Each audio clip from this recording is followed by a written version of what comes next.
Suryakumar Yadav dressing রুমে দাঁড়িয়ে TV স্ক্রিনের দিকে তাকিয়েছিলেন। মুখে কোনো অভিব্যক্তি ছিল না, কিন্তু পরিবেশটাই বলে দিচ্ছিল বিষয়টা মোটেও সাধারণ নয়। টি-20 বিশ্বকাপ থেকে বাংলাদেশ বাদ পড়তেই ক্রিকেট রাজনীতিতে হঠাৎ করে তোলপাড় শুরু হয়ে যায়। ঠিক তার পরপরই জয় শাহের একটি সিদ্ধান্ত গোটা এশিয়া জুড়ে আলোড়ন ফেলে দেয়। এই সিদ্ধান্তের সবচেয়ে বড় প্রভাব পড়ে পাকিস্তান ক্রিকেটে।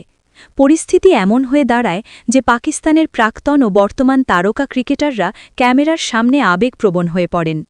সবার আগে সামনে আসে শোয়েব আখতারের বক্তব্য, তারপর শাহিদ আফ্রিদি, এরপর মোহাম্মদ রিজওয়ান এবং বাবর আজমও তাদের প্রতিক্রিয়া জানান।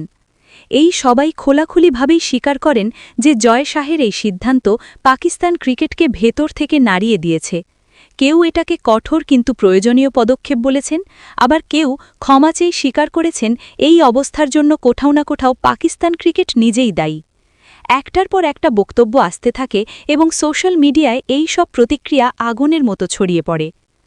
এই ভিডিওতে আমরা আপনাদের জানাব জয় শাহ আসলে কী সিদ্ধান্ত নিয়েছেন, পাকিস্তানের কিংবদন্তি ক্রিকেটাররা ক্ষমা চেয়ে কী বলেছেন, আর এই পুরো বিতর্কের টি-20 বিশ্বকাপে কী প্রভাব পড়তে পারে।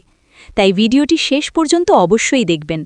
আর তার আগে যদি আপনি চান এই বছর টি-20 বিশ্বকাপ ভারত জিতুক, তাহলে ভিডিওটিতে লাইক করুন।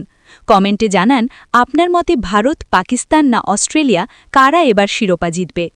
চলুন আর সময় নষ্ট না করে পুরো ঘটনার বিস্তারিত জানি।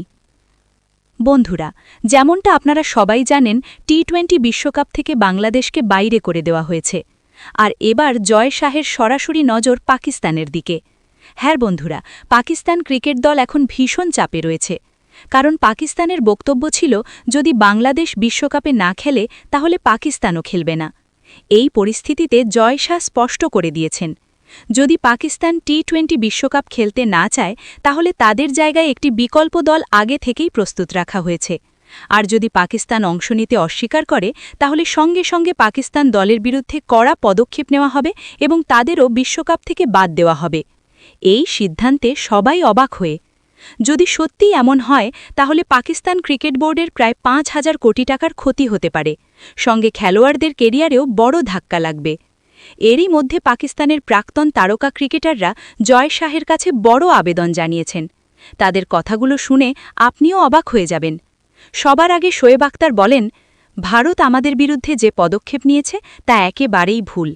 আমরা জানি জয় শাহ এখন আইসিসির প্রধান, কিন্তু যদি বাংলাদেশ বিশ্বকাপ বয়কট করে তার শাস্তি আমাদের পাওয়া উচিত নয়। আমরা টি-20 বিশ্বকাপ খেলতে প্রস্তুত, এমনকি আইসিসি চাইলে আমরা ভারতে গিয়েও ম্যাচ খেলব।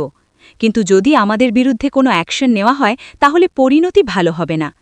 এরপর শাহিদ আফ্রিদি বলেন, এত কঠোর আইসিসি প্রধান আমি আগে কখনো দেখিনি। জয় শাহ সঙ্গে সঙ্গে সিদ্ধান্ত নিয়েছেন পাকিস্তান না খেলতে চাইলে তাদেরও খেলতে দেওয়া হবে না। তাতে আমাদের কতটা ক্ষতি হচ্ছে সেটা তিনি ভাবছেন না। মনে হচ্ছে তার লক্ষ্য শুধু পাকিস্তান আর বাংলাদেশকে বাইরে রাখা। এরপর মোহাম্মদ রিজওয়ান বলেন, ভারত টি-20 ক্রিকেটে যে জায়গায় পৌঁছেছে অভিষেক শর্মা, সূর্যকুমার যাদব, হার্দিক পান্ডিয়া, রিঙ্কু সিংদের কারণে আমার মনে হয় পাকিস্তানের এই বিশ্বকাপ খেলতেই যাওয়া উচিত নয়। যদি বাংলাদেশ বয়কট করে তাহলে নিশ্চয়ই ভারতের ভয় আছে, আর পাকিস্তানেরও ভারতের ভয় থাকা উচিত। সবশেষে বাবর আজম বলেন, আমাদের বোর্ডের সভাপতি আমাদের ক্ষমা করে দিন। পিসিবি সব সময় চেষ্টা করে কিভাবে খেলোয়াড়দের ক্ষতি করা যায়। আমরা আইসিসি প্রধান জয় শাহের কাছে অনুরোধ করছি, দয়া করে আমাদের বিশ্বকাপ থেকে বাদ দেবেন না। আমরা ভারতের বিরুদ্ধে খেলতে পুরোপুরি প্রস্তুত।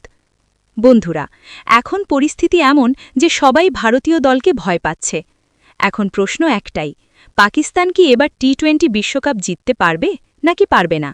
আপনিও আপনার মতামত কমেন্ট করে অবশ্যই জানান।